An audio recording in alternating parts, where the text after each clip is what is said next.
పలనాటికి ఇక పోవలసిన అవసరం ఏమున్నది అంటూ శ్రీనాథ కవి సార్వభౌముడు ఈ పద్యంలో ఇలా చెబుతున్నాడు.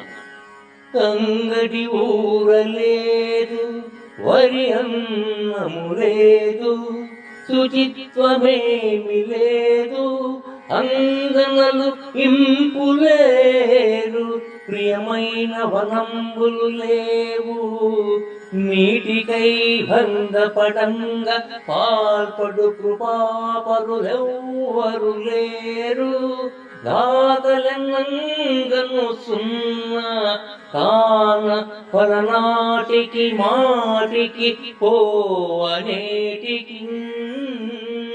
అంగడి ఊరలేదు, వరి అన్నము లేదు, శుచిత్వమేమి లేదు, అంగనలు ఇంపులేరు, ప్రియమైన వనంబులు లేవు, నీటికై భంగపడంగ పాల్పడు కృపాపరులెవ్వరు లేరు, దాతలు ఎన్నంగను సున్న కాన పలనాటికి మాటికి పోవనేటికి.